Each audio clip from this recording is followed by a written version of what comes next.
Bienvenidos a Conexus, un podcast que busca conectar con el derecho.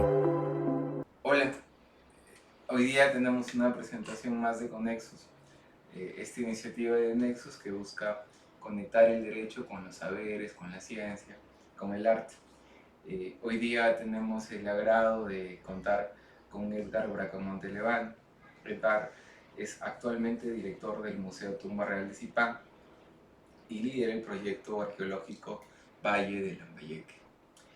Él es magíster por la Universidad Nacional de Trujillo y doctorando por la PUC. Edgar, agradecemos tu presencia, que hayas dado un tiempo para esta iniciativa y que conectes la historia hecha viva, ¿no? Muchas gracias por la invitación. Es para mí un honor poder compartir un poco de la experiencia y de lo que trabajamos día a día en los museos. Genial, Edgar. Edgar, coméntanos, la arqueología suena un poco a película, a mucha historia, Ben-Hur, ¿no? ¿Y en qué momento nace? ¿Cómo uno entiende el ámbito de estudio, el ámbito de aplicación de la arqueología? Bueno, la arqueología efectivamente nace del coleccionismo, nace de este interés del ser humano por encontrar cosas del pasado, saber qué son, a quién le pertenecen. Y en el Perú, el gran precursor es Julio César Tello, quien propone una arqueología propia, una arqueología peruana, pero sobre todo se plantea los inicios de una arqueología latinoamericana. Entonces, esta arqueología latinoamericana que llega al Perú, haciendo un poco el resumen de la historia del pensamiento arqueológico en el mundo, es una arqueología que busca revalorizar, utilizar a la arqueología como una herramienta para revalorizar al indio, como decía Julio Cetello, al indígena, y sobre todo responder una cuestión que estaba muy complicada a inicios del siglo pasado, que era ¿quién construyó semejantes obras del pasado? Los indígenas que vivían en Cusco, en Puno, en Cerro de Pasco, eran descendientes de aquellos hombres con esa genialidad que construyeron todos estos espacios, o venían de otro lado. Entonces, eso era lo que trataba la arqueología en el Perú en esos primeros años, ¿no?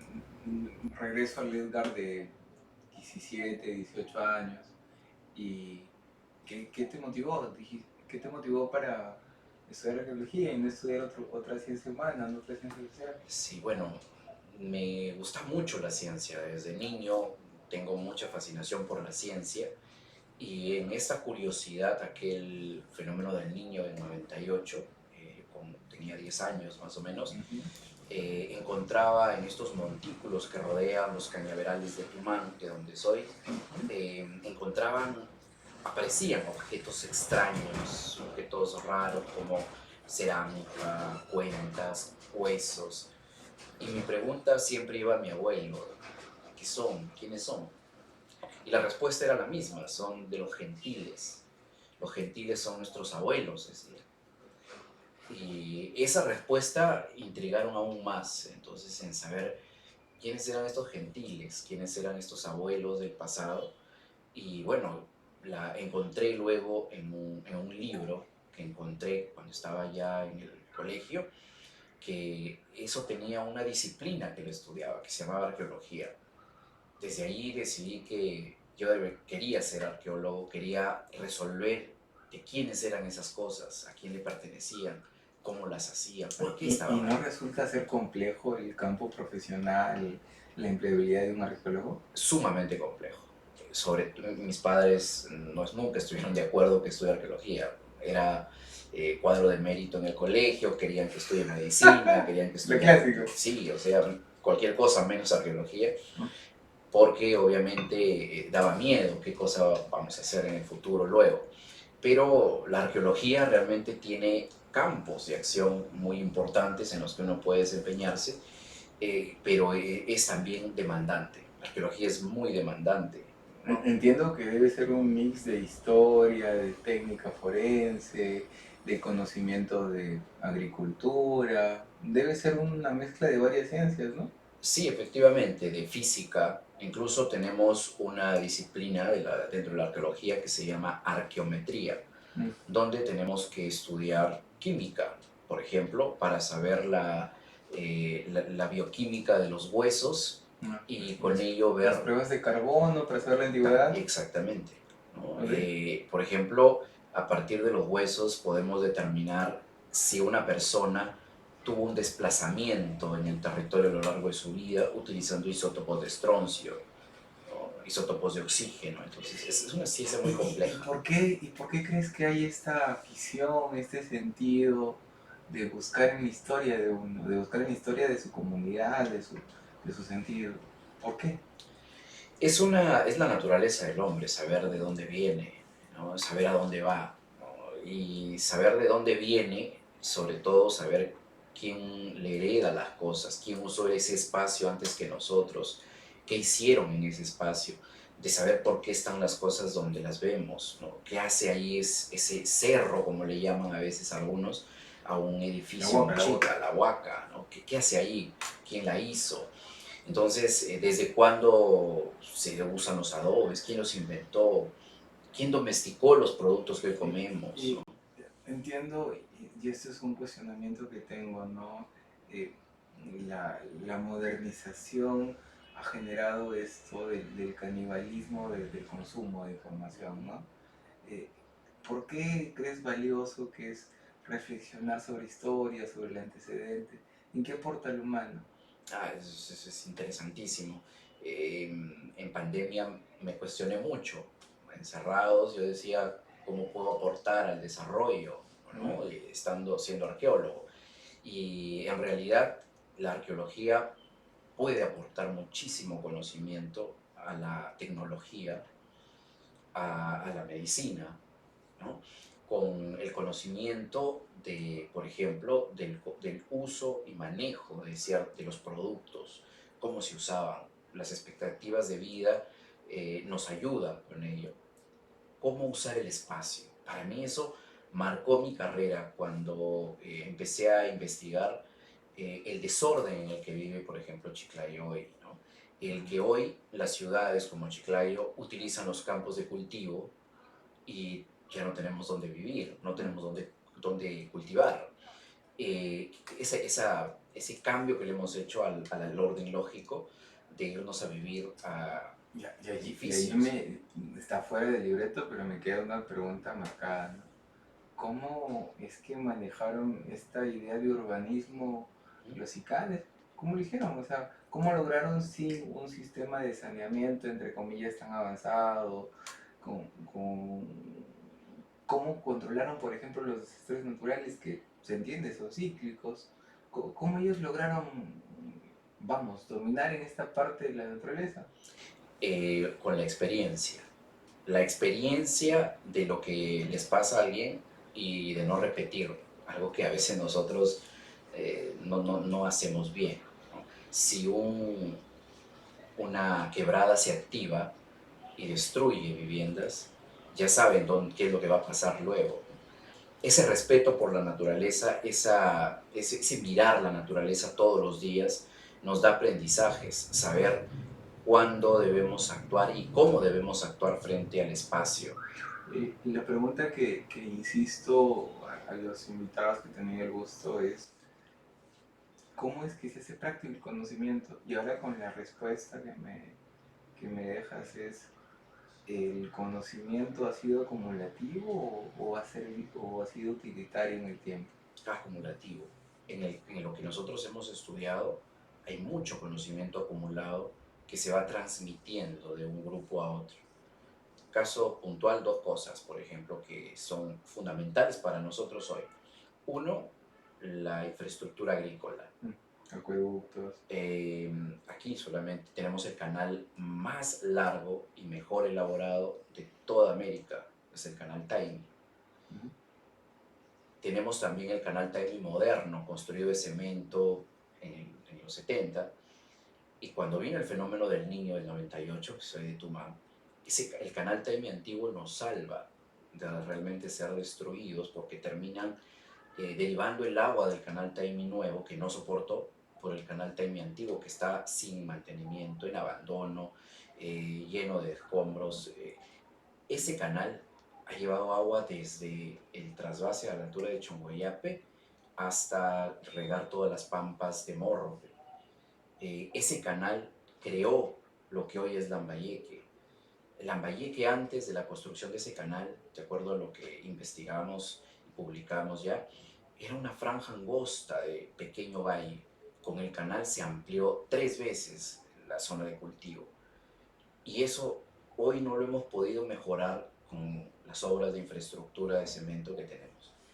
Eso es uno. Lo segundo, la metalurgia.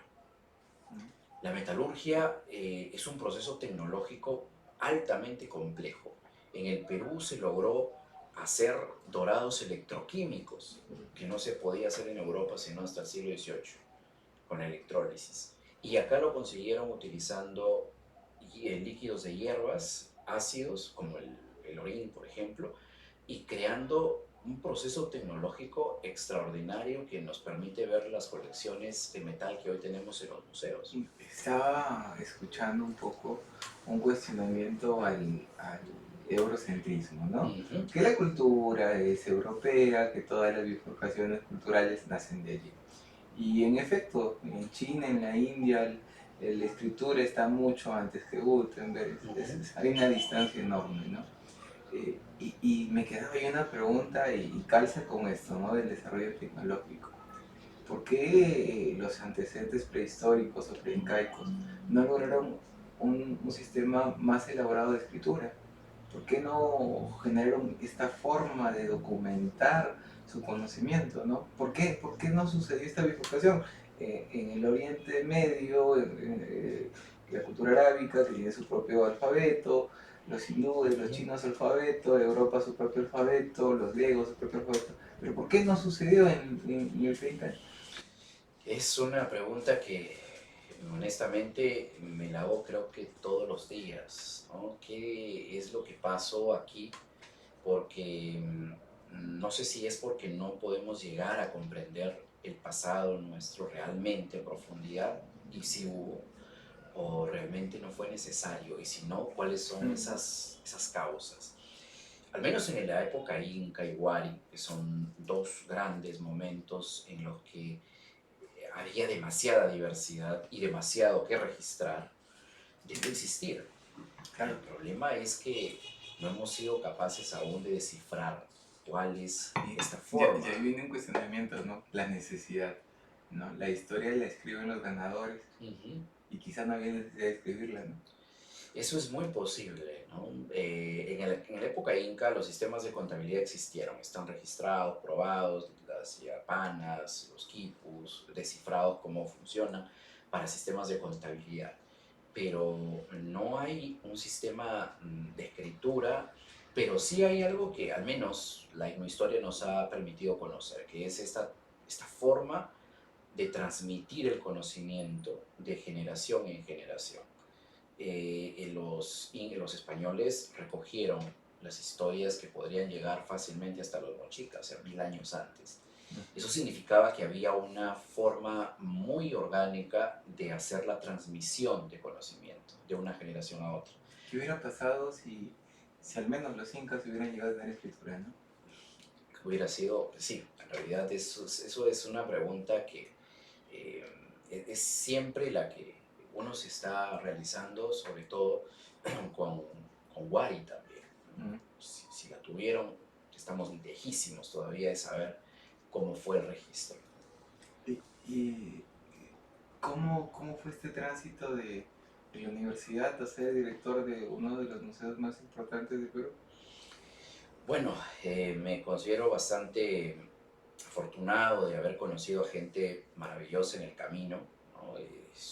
Yo egresé de la universidad en el año 2007 y desde que terminé empecé a trabajar en el proyecto CIPAN primero con Walter Albo y Luis Chero, y en 2009 empiezo a trabajar ya en el Tumbas Reales gracias a dos grandes amigos, Ignacio Alba y Bruno Alba.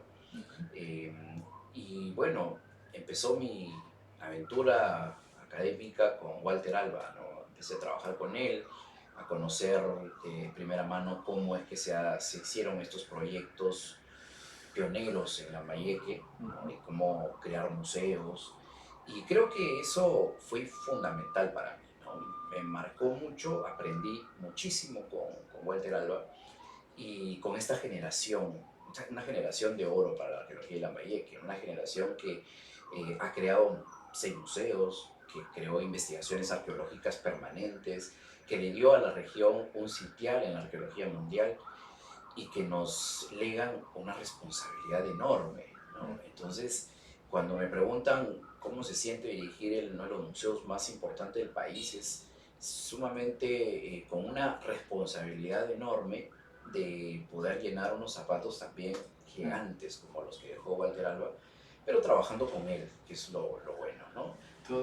Todo es perfectible, ¿no? Ujú. ¿Qué, qué has encontrado que no está escrito? ¿Qué has visto como visión? ¿Cuál es el proyecto tuyo como director en el museo ahora? Y creo que esa visión es para todos los que son ya de esta generación, ¿no? Estamos frente a un recambio generacional en la arqueología, un recambio generacional que necesita primero que identifiquemos precisamente qué cosa es lo que está pendiente, cuál es la agenda de la cultura para Lambayeque. Y bueno, la agenda parecía que era muy corta, pero es enorme ahora.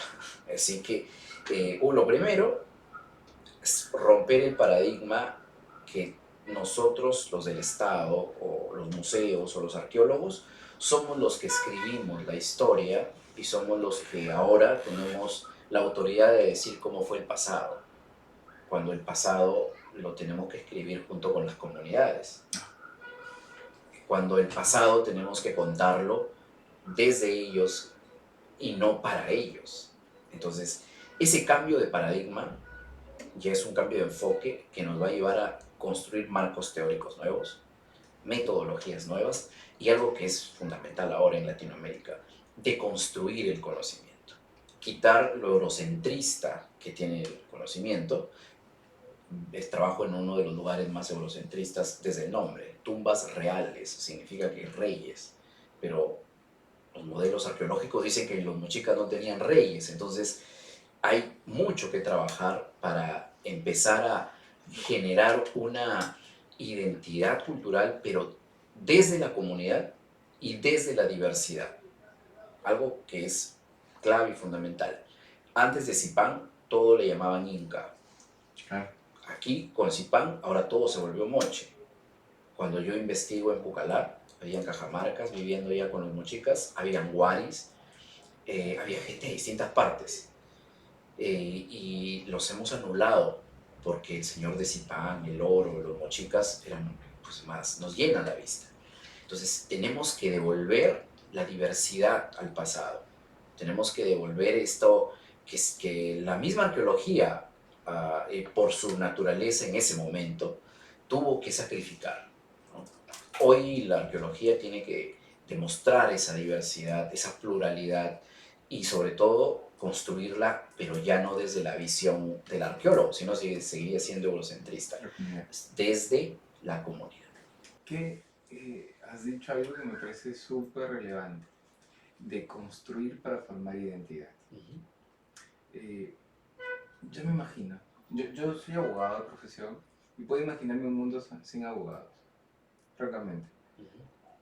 ¿Te podrías imaginar un mundo sin historia, sin arqueología?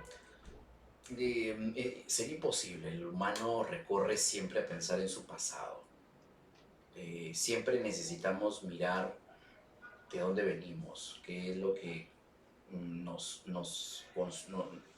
llena este espacio para ser lo que hoy somos. ¿Por qué respondemos así? Hay todo un pasado, una historia, y eso lo tenemos todos. Nuestras conductas, nuestros comportamientos no son del presente, son desde nuestra niñez. O sea, arrastramos traumas, aciertos de lo que nuestros padres, nuestra familia, nuestro barrio puso en nosotros. Y la madurez de un ser humano significa darnos cuenta de todos esos factores para saber quiénes somos hoy. Y, y viene aquí la pregunta que se centra en todo esto, ¿no? ¿Cómo has visto que la arqueología, la historia, que está muy cercana, debo entender, ha ayudado en este proceso de redescubrir algunas culturas no conocidas, o poco influyentes, o poco visibles, para generar una nueva identidad, ¿no? Bueno, aquí hay que plantear dos cosas importantes, ¿no? La primera, la arqueología vista desde la antropología, con lo que partiste en la conversación. Sí. La arqueología como antropología es una visión muy norteamericana, parte de esta arqueología norteamericana o antropología, ¿no? En Estados Unidos, de los años 60, que es la que hasta hoy tenemos. Casualmente en Estados Unidos no existe la carrera de arqueología en pregrado, sino de antropología. Los posgrados no son en arqueología, sino en antropología, porque la arqueología es parte. Y esto nos ayuda a entender los objetos, sus interrelaciones, cómo funcionan, estudiar la cultura, ¿no? Porque una mesa, porque una silla. Exacto, porque ese color, esas características, ¿no? El simbolismo. Pero en Europa la arqueología es parte de la historia, es qué hay detrás de este vaso, quién lo hizo, por qué esa forma. Significa que hay una persona pensando y creando historias junto con ese vaso, antes, durante y después. Entonces, en el Perú necesitamos traer la historia también, a conocer qué hay detrás de los objetos. El cetro del señor de Zipán es una obra de arte, es maravilloso, pero si lo tratamos solo como eso, las personas, las comunidades admirarán solo eso. Si como arqueólogo decimos y lo describimos y nos admiramos por el trabajo metalúrgico únicamente, se quedará así. Me revelo ignorante en este punto. ¿Cuál es la semiótica de este elemento? Bueno, aquí hay algo fabuloso con este cuchillo, este cetro, ¿no? Para empezar, está representado el momento en el que alguien asume el poder. Pero es coincidente con el cetro de poder de los reyes. Es claro, pero esa era la visión inicial, hasta que hemos empezado a trabajar más y hemos encontrado cetros en distintas personas que no son gobernantes. Hemos encontrado cetros de hueso. Entonces, el cetro del señor de Zipán y el cetro que tiene una persona que solo tiene un cetro enterrado, tienen otro significado que aún no hemos podido descifrar. Y esto es porque en la última excavación que tuvimos en el año 2023 en Pucallpa, encontramos ello. Se nos apareció una tumba simple en fosa. El personaje masculino tenía solo 2 orejeras y un cetro de hueso, pero al costado había una gran cámara funeraria con un personaje que no tenía el cetro. Entonces, ¿cuál tiene más poder? ¿La cámara funeraria construida por la sociedad o el cetro? Entonces, mi cuestionamiento hoy, que lo conversaba hace poco con el doctor Walter Alba, ¿qué representan los cetros? Porque al señor de Zipán le hemos dado la imagen de que ese cetro Orejeras. es la iluminación del poder. Pero, ¿de qué tipo de poder? ¿No será algo más bien identitario y no de poder? Entonces, tenemos todavía... Quizá de jefe de familia, ¿no? Exactamente, ¿no? De jefe de grupo. Creo que con todo ello hemos empezado a darnos cuenta que en la generación que estamos ahora tenemos muchas preguntas y así como cada generación tiene sus propios retos y desafíos, a nosotros nos han dejado muchos retos y desafíos.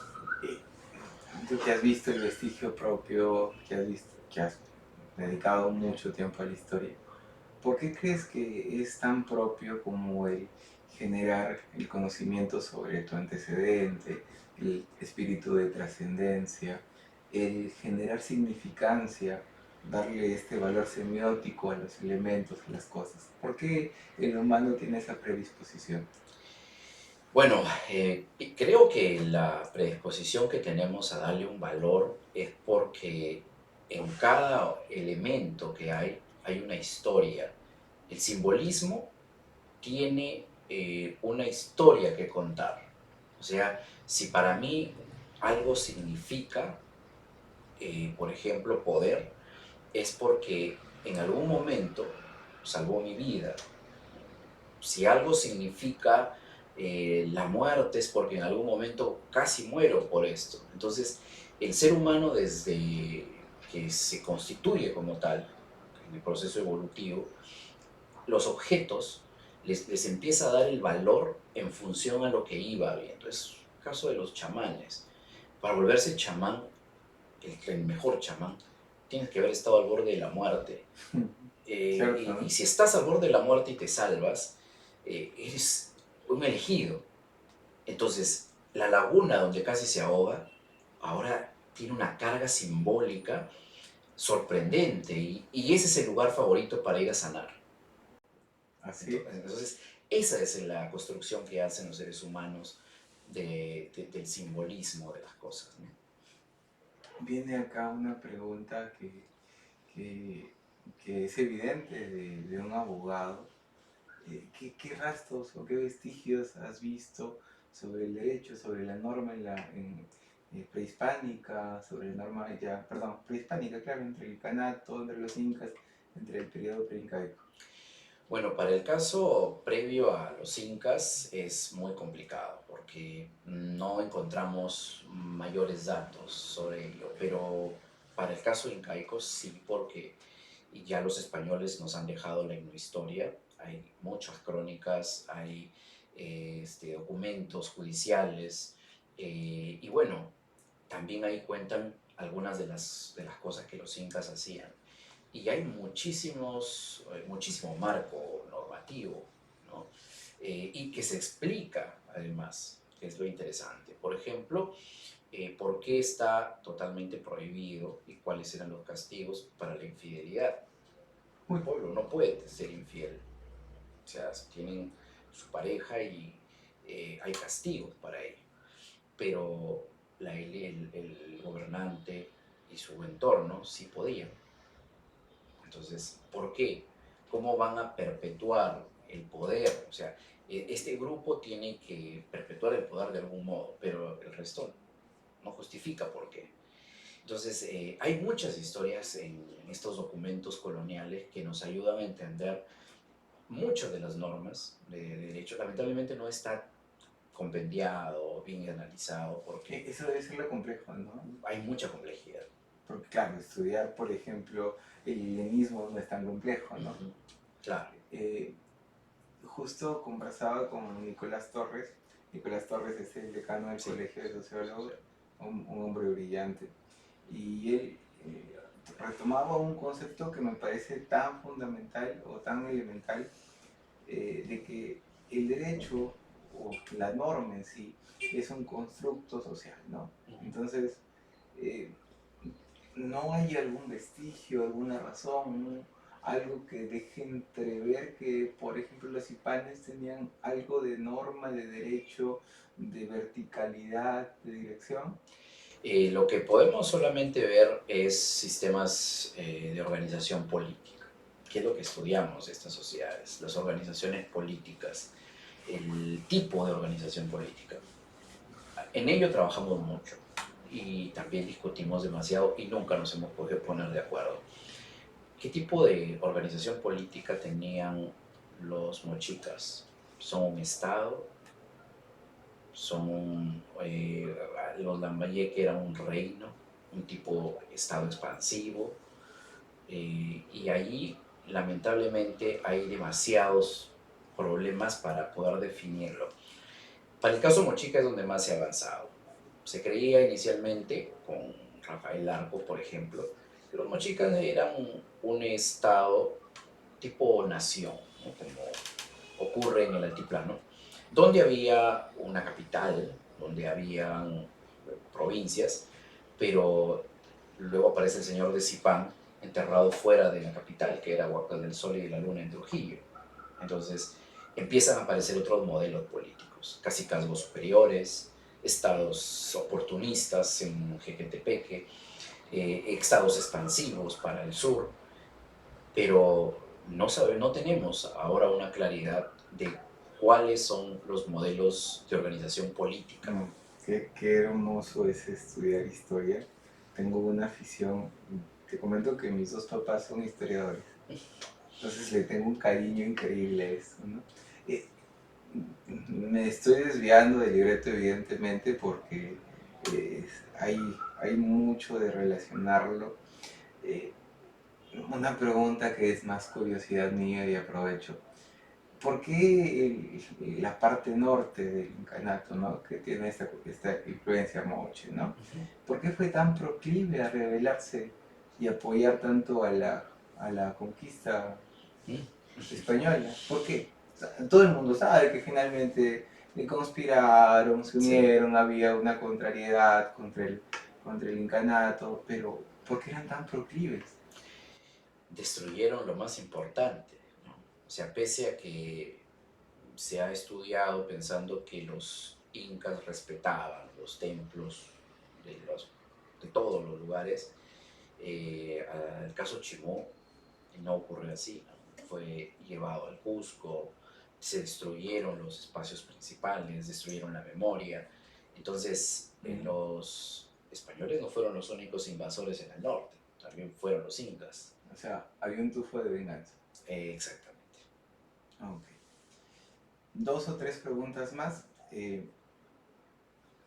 ¿Cómo es que se ha relacionado mucho la arqueología con las comunidades, ¿no?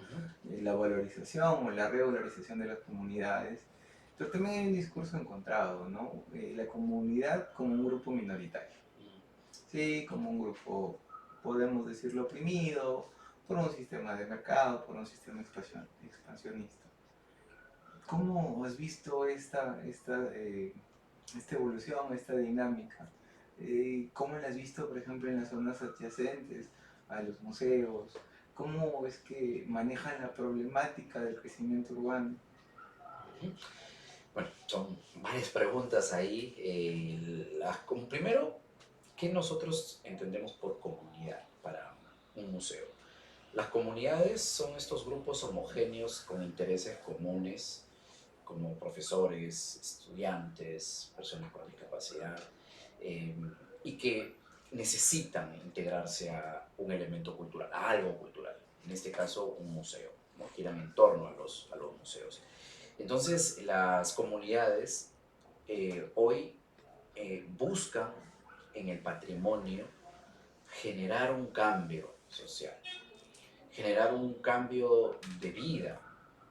Creo que cuando yo terminé la universidad, pensaba, como todo a veces universitario, con buenas ilusiones, ¿no? Sí, buenas intenciones también. Pensaba que la mejor manera de decirles que esto es identidad.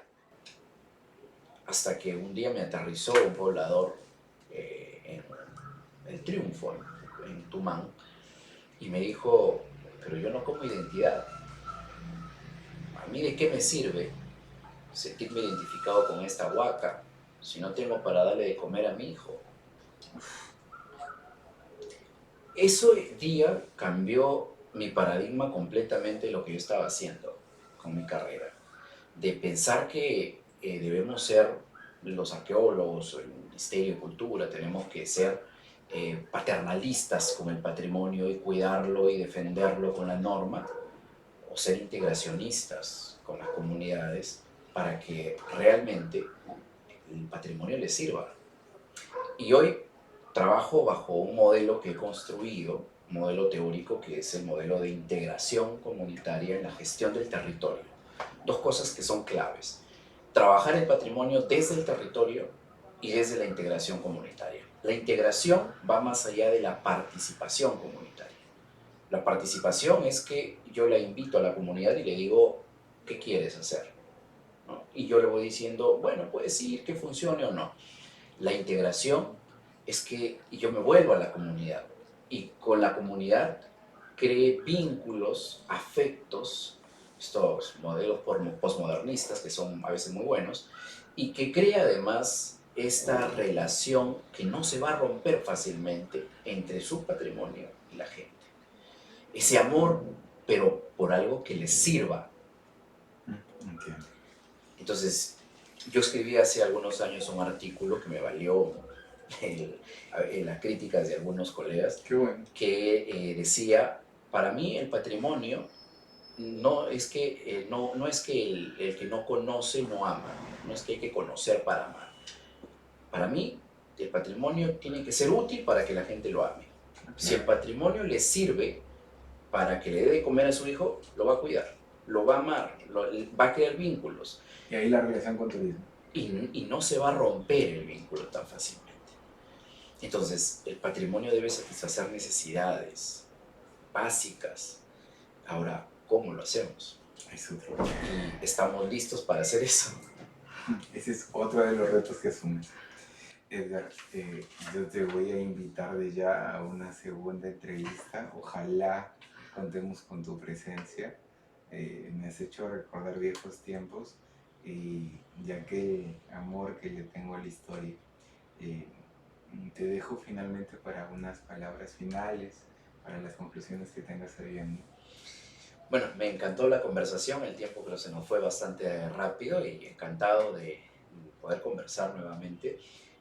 Agradezco mucho y felicito este espacio tan increíble de diálogo, de reflexión, de conversación, que sobre todo permita llevar a la comunidad el trabajo que podemos estar haciendo, bien o mal, pero finalmente avanzando, para que tengamos un patrimonio que sea realmente útil, para que tengamos un patrimonio que le sirva a la gente y no tengamos que estar peleándonos en procesos largos o litigios porque destruyeron una huaca, porque destruyeron una casona, porque están vendiendo piezas arqueológicas. No cuentes más porque esa es la segunda parte. Edgar, te agradezco muchísimo tu tiempo. Muchas gracias.